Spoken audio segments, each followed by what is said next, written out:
खबरें खेती के कार्यक्रम में आप मन के स्वागत है। जय जोहार। सबले पहली आज के खास खबर। छत्तीसगढ़ में चलाए जाते घरेलू बागवानी मिशन। रजनीगंधा के सुरक्षा की तकनीक, भाटा के BE 706 वैरायटी और हल्दी के सफल खेती। नीति कृषि के क्षेत्र में हरदम नवा नवा बदलाव आवत रही और ये बदलाव मन ला किसान मन ह अपना के फायदा उठा सकत है। छत्तीसगढ़ राज्य में घरेलू बागवानी के आदर्श योजना चलाए जाते। एकर अंतर्गत गरीबी रेखा के नीचे जीवन यापन करने वाला लघु सीमांत किसान और खेतीहर मजदूर मन के घर के आसपास उपलब्ध जमीन और किसान परिवार के उपयोग के बाद बचे हुए बेकार जल के उपयोग ले सब्जी के उत्पादन करे बर प्रोत्साहित करे जाही। किसान मन एकर सहायता ले साग भाजी के उत्पादन कर अपन आर्थिक स्थिति ला सुधार सकही। संगे संग सरकार ह सब्जी ला किसान के बाड़ी में लगाए बर 25 रुपया के सब्जी बीज के मिनी किट भी मुफ्त प्रदान करे के योजना है। बेहतर तकनीक फसल से संबंधित जानकारी ला लेके अगर कहीं फसल के उत्पादन किसान मन करें तो खेती में ओमन ला बहुत अच्छा उत्पादन मिल सकत है। रजनीगंधा फूल में वैसे तो ज्यादा रोग नहीं हुए, फिर भी कभी कभी बोट्रीरिस स्पॉट और ब्लाइट के प्रकोप हो जाते। ये प्रकार के रोग पत्ती ला नुकसान पहुंचाते और फूल ला बर्बाद करते थे। कभी कभी ग्रास हापर थिप्स और चेपा के प्रकोप भी हो जाते, जेकर से भारी मात्रा में फसल के पैदावार में कमी आथे। ये सब के बचाव करे बर साइपरमेथ्रिन नामक दवा के 15 दिन के अंतराल में 2 से 3 बार छिड़काव करना चाहिए। एकर से सुंदर फूल और फसल के होले ज्यादा मुनाफा प्राप्त होते। अब खेती से संबंधित खास खबर। किसान भाई मन ला ओकर फसल के वाजिब दाम दे बर सुनिश्चित दिशा में समर्थन मूल्य में धान उपार्जन एक बहुत अच्छा योजना हवय। साल 2011-12 उपार्जित धान में 50 रुपया प्रति क्विंटल के दर से बोनस दे जाही। नई किस्में नवा नवा किस्म अपनाए ले, नवा नवा बीज अपनाए ले उत्पादन और गुणवत्ता दोनों में सुधार होते। सब्जी के खेती करैया कृषक भाई मन अपन खेत के कुछ हिस्सा में भाटा के खेती करके बने फायदा ले सकत है। ऐसन है भाटा के एक उन्नत किस्म BE 706 के जानकारी देवत हन। ये किस्म के भाटा है लंबा, चमकीला और बैगनी रंग के होते। एकर फल के डंडी के रंग है हरा होते। ये किस्म के भाटा है चिकनी, भुरभुरा और उपजाऊ माटी में बने मात्रा में होते। एक फसल है 2 माह में तैयार हो जाते और एकर एक एक फल के वजन 100 ले 150 ग्राम तक होते। ये किस्म के भाटा बर गर्म जलवायु बढ़िया होते। त हमर किसान भाई मन भाटा के BE 706 किस्म ला अपना के अपन आर्थिक स्थिति ला मजबूत कर सकते। अगर कोनो किसान है नवा तकनीक अपना के सफलता पूर्वक खेती करते तो ओकर सफलता से आन किसान मन ला घलो प्रेरणा मिलते। आजकल ज्यादातर किसान भाई मन ह धान और गेहूं के फसल के अलावा सब्जी भाजी के खेती घलो करथे और अपन आर्थिक स्थिति ला मजबूत करथे। ऐसन है ग्राम चंदनडी के किसान कमल भैया हा अपन 1 एकड़ के खेत में हल्दी के खेती उन्नत तरीका ले करत है और बने मुनाफा प्राप्त करत है। जानकारी देवत कमल भैया बताथे कि ओखर हल्दी के खेती करे में निंदाई, कोड़ाई, सिंचाई, बोआई और खाद पानी के व्यवस्था में ओला लगभग 20 ले 25 हजार रुपये तक के खर्चा आए हवय। और ओखर अनुमान है कि अपन ये उत्पादन ला वह बाजार में बेच के लगभग 60 ले 70 हजार रुपये तक की आमदनी प्राप्त कर ली।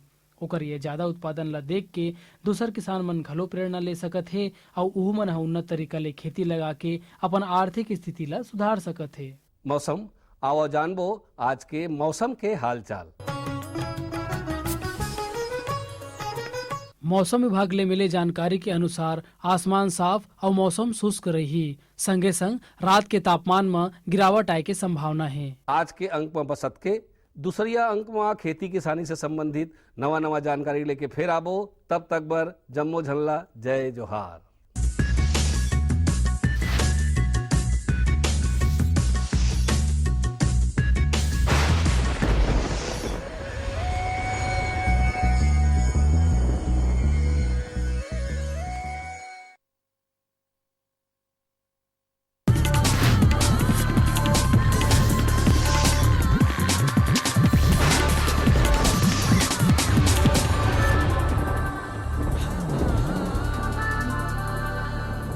नमस्कार, मंडी भाव में आप मन के स्वागत है।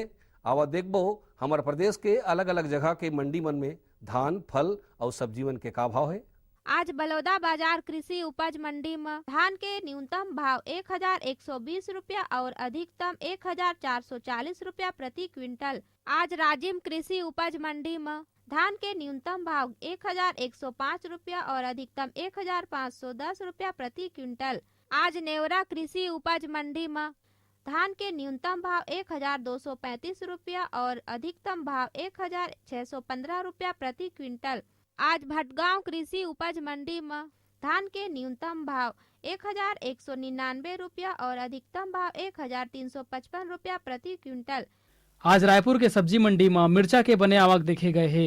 एकर व्यापार करे या व्यापारी मन बताथे कि थोक में एकर भाव 20 ले 25 रुपया है, उहे चिल्हर में यह 30 ले 40 रुपया किलो में बिकत हवे। अब बारी है मंडी समीक्षा के। आज गरियाबंद कृषि उपज मंडी में धान सरना ल भाव मिले है 1200 रुपया ले 1228 रुपया प्रति क्विंटल। धान IR 64 ल भाव मिले है 1155 रुपया ले 1240 रुपया प्रति क्विंटल। धान महामाया ल भाव मिले है 1170 रुपया ले 1305 रुपया प्रति क्विंटल। धान पतला ल भाव मिले है 1135 रुपया ले 1318 रुपया प्रति क्विंटल। धान अन्य ल भाव मिले है 1200 रुपया ले 1243 रुपया प्रति क्विंटल। आज अभनपुर कृषि उपज मंडी में धान सोना मासूरी ल भाव मिले है 1551 रुपया ले 1710 रुपया प्रति क्विंटल। धान HMT नया ल भाव मिले है 1399 रुपया ले 1551 रुपया प्रति क्विंटल। धान HMT पुराना ल भाव मिले है 1551 रुपया ले 1710 रुपया प्रति क्विंटल। आज महासमुंद कृषि उपज मंडी में धान पतला ल भाव मिले है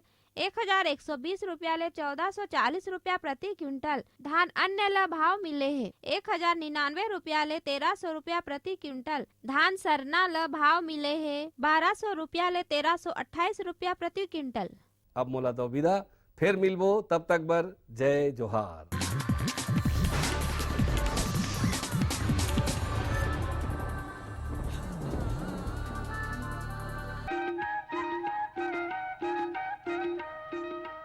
ये लो और बताओ। बस। अरे ये क्या भैया जी, बस इतनी सी रासायनिक खाद? किसानी छोड़ रहे हो क्या? किसानी नहीं, नादानी छोड़ रहे हैं। मिट्टी की जांच कराई है।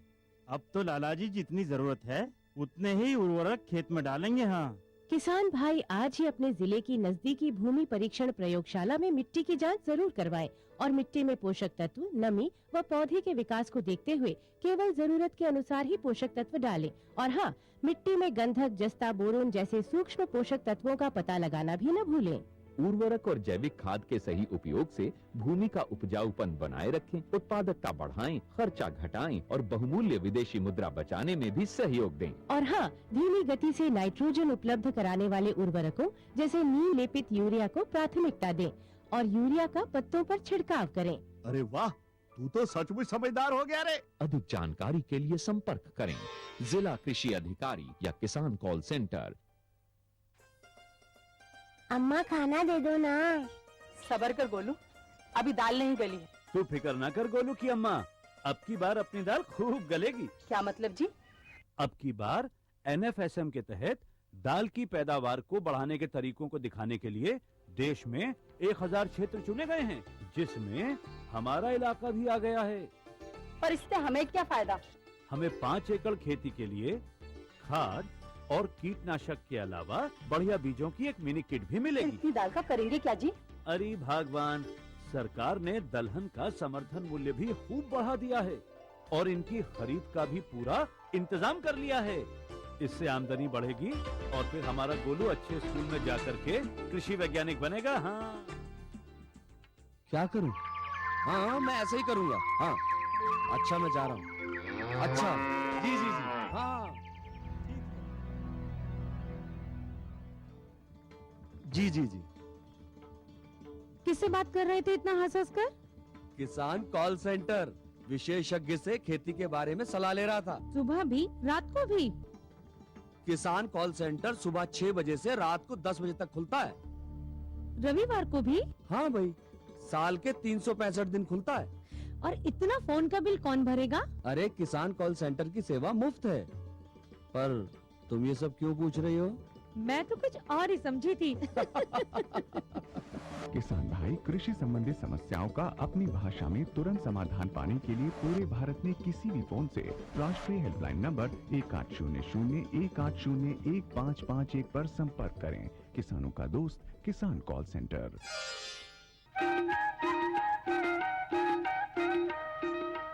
कार्यक्रम देखिए जम्मू संगवारी मल्ला जय जोहर।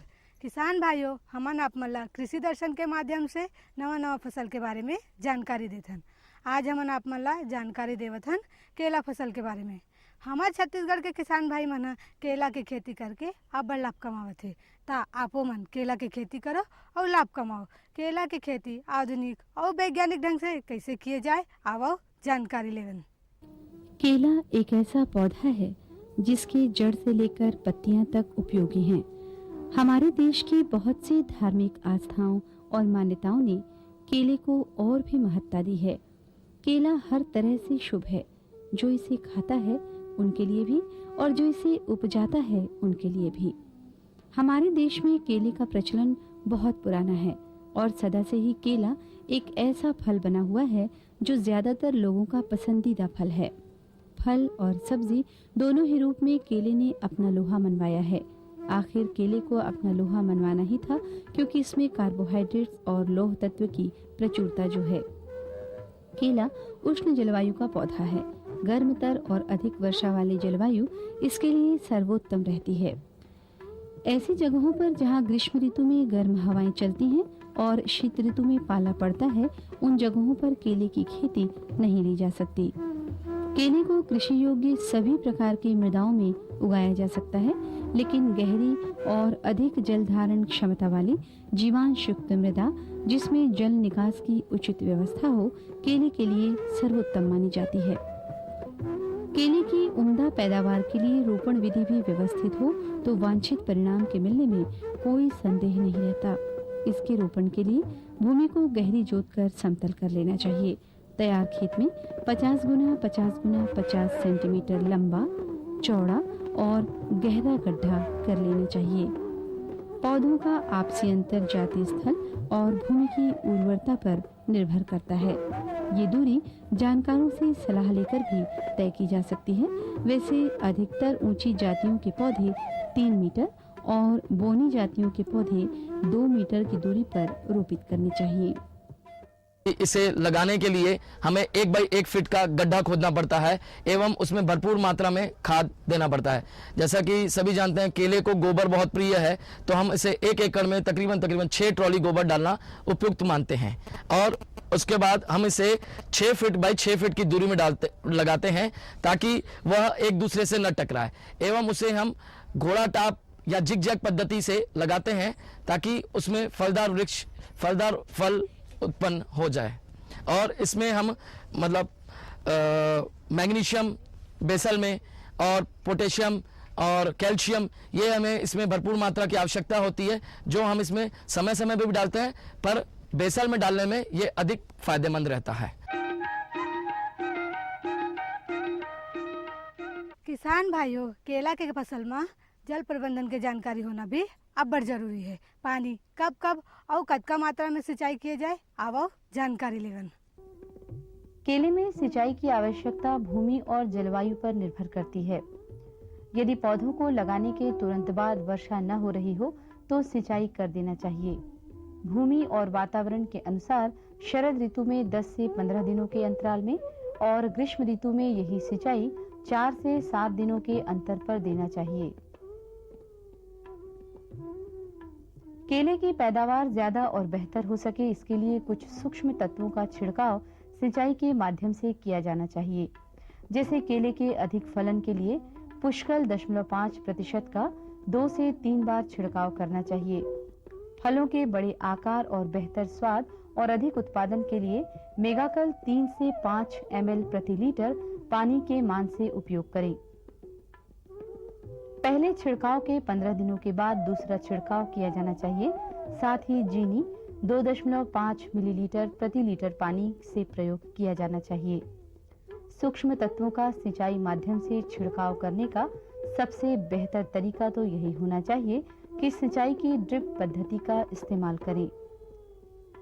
केले की शुरुआती अवस्था में खरपतवार नियंत्रण बहुत आवश्यक हो जाता है। इसके लिए समय समय पर निराई गुड़ाई करते रहना चाहिए।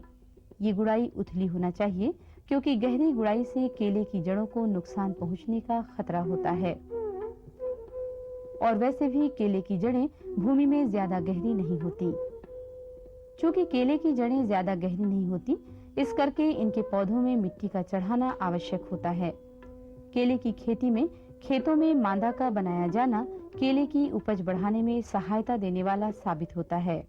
जैसा कि हम इसे ड्रिप पद्धति में ही उपयोग करते हैं, तो हमें इसमें रोज थोड़ा थोड़ा खाद देने की आवश्यकता रहती है ताकि यह हमें अच्छा और भरपूर फल प्रदान कर सके। यह 1 वर्ष की फसल होती है, जिसके लिए हमें आपको 9 महीने तक हम इसमें भरपूर मात्रा में खाद देते हैं ताकि ये फल आ जाए। और इसमें हमें नाइट्रोजन, फास्फोरस और पोटेशियम यह हमें थोड़ी थोड़ी मात्रा में रोज देना है। एवं इसमें 6 घंटा मिनिमम पानी की आवश्यकता होती है प्रतिदिन, ताकि यह जल स्तर इसका बना रहे। और इसमें गर्मी से हमें इसे बचाना रहता है, तो इसलिए हम इसमें जल का प्रबंधन बहुत अच्छा रखना पसंद करते हैं। जैसा कि आप जानते हैं, आज ड्रिप का बहुत अधिक महत्वपूर्ण हो गया है, तो केला भी ड्रिप में लगाने से उसमें फल की उत्पादन की जो क्षमता रहती है वो अधिक से अधिक हो जाती है, एवं जो फल की साइज आती है वह गोल, मोटी और अच्छी घनी हो जाती है। अब जैसे कि इसमें साथ ही साथ हम उसमें ड्रिप पद्धति से ही खाद का उपयोग करते हैं। हम इसमें कैल्शियम और पोटेशियम का मात्रा भी प्रयोग करते हैं और मैग्नीशियम भी इसमें हम डाल सकते हैं। किसान भाइयों, केला के फसल में खाद प्रबंधन के जानकारी होना भी अब बड़ जरूरी है। खाद कब कब और कतका मात्रा में डाला जाए, आओ जानकारी लेवन। केले के पौधों को अच्छी उपज के लिए कृषि वैज्ञानिकों के द्वारा अनुशंसित खाद और उर्वरक इस प्रकार से है। गोबर की खाद 20 किलो, नाइट्रोजन 100 ग्राम, स्फूर 150 ग्राम और पोटाश 150 ग्राम पौध रोपण करते समय गड्ढे में देना चाहिए। या ऐश्वर्या ऑर्गेनिक खाद 2 किलो, पुष्कल 25 ग्राम, बायोफास 100 ग्राम, बायोपोटाश 25 ग्राम और बायोजिंक 5 ग्राम देना चाहिए। केला 1 वर्ष की फसल है, जिसमें हमें शुरू के 6 माह तक हमें इसमें भरपूर मात्रा में खाद देना रहता है, ताकि 7वें महीने में जब वो गर्भाशय में आ जाए तब वो एक स्वस्थ और अच्छा फूल निकालने की कोई प्रयत्न करे।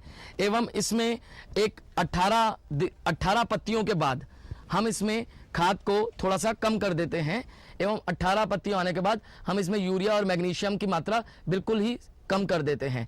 और उसके बाद में जैसा कि फूल आ जाता है, फूल में हम 13-14 कांदी 13-14 बंच आने के बाद में उसमें एक फूल आता है। वो फूल को हमें नीचे से तोड़ देने से फल की मोटाई जल्दी से जल्दी मोटी हो जाती, बढ़ जाती है। केले की फसल को उसमें लगने वाले कीट और रोगों से बचाए रखना चाहिए। इसके लिए थोड़ी सावधानी की जरूरत होती है, जिसकी विस्तृत जानकारी कृषि के जानकारों से ली जा सकती है। आमतौर पर केले में लगने वाले कीट इस प्रकार से हैं। तना विविल, ये कीट गर्भ अवस्था में अधिक हानि पहुंचाता है। ये केले के तने और राइजोम में छिद्र करके उसे अंदर से खा जाता है। इन कीटों से बचाव के लिए प्रभावित पौधों को नष्ट कर देना चाहिए और रोपण के लिए स्वस्थ कीट रहित अंतर्भूस्थारी प्रयोग में लाना चाहिए। माहू या एफिड भी केले की फसल को नुकसान पहुंचाने वाला प्रमुख कीट होता है। ये कीट प्रारंभिक अवस्था में पौधों की जड़ों के पास पाया जाता है, जो बाद में पत्तियों तक पहुंच जाता है और पत्तियों का रस चूसकर उन्हें हानि पहुंचाता है। इस कीट की रोकथाम के लिए डाइमिथिएट 30 EC की 2 मिलीलीटर मात्रा को 1 लीटर पानी या सेंसर की 5 मिलीलीटर मात्रा को 15 लीटर पानी में घोल बनाकर छिड़काव करना चाहिए। केले की फसल को प्रभावित करने वाले प्रमुख रोग इस प्रकार से हैं। पनामा रोग, ये रोग फ्यूजेरियम ऑक्सीस्पोरम नामक कवक के द्वारा होता है। ये रोग मृदा जनित रोग है। सबसे पहले कवक पौधों की जड़ों में प्रवेश करता है। इस रोग में पत्तियां पीली होकर तने की ओर झुक जाती हैं। कमजोर भूमियों में लगातार केला उगाने से ये रोग अधिक होता है। इसकी रोकथाम के लिए प्रभावित पौधों को उखाड़कर जला देना चाहिए और रोपण के लिए स्वस्थ अंतःभूस्थारी प्रयोग करना चाहिए। प्रभावित भूमि में 3 से 4 सालों तक केले की फसल नहीं उगाना चाहिए और रोग प्रतिरोधी जातियां ही लगानी चाहिए। बंचे टॉप वायरस के द्वारा उत्पन्न होने वाला केले का रोग है। इस रोग में प्रभावित पौधों की पत्तियां छोटी और संकरी हो जाती हैं और किनारे ऊपर की ओर मुड़ जाते हैं। पत्तियों का डंठल छोटा हो जाता है और पौधों का ऊपरी सिरा एक गुच्छे में परिवर्तित हो जाता है। रोगों की कोई भी समस्या नहीं आती है और इसमें हमें सिर्फ इसको सहारा देने के लिए एक बांस की स्टैकिंग देना आवश्यक हो जाता है ताकि आंधी तूफान में वह खड़ा रहे और गिरे ना।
अब जाए के बेरा होगे। अवैया अंक में नवा नवा जानकारी के साथ फिर उपस्थित होबो। तब तक बर दो विदा।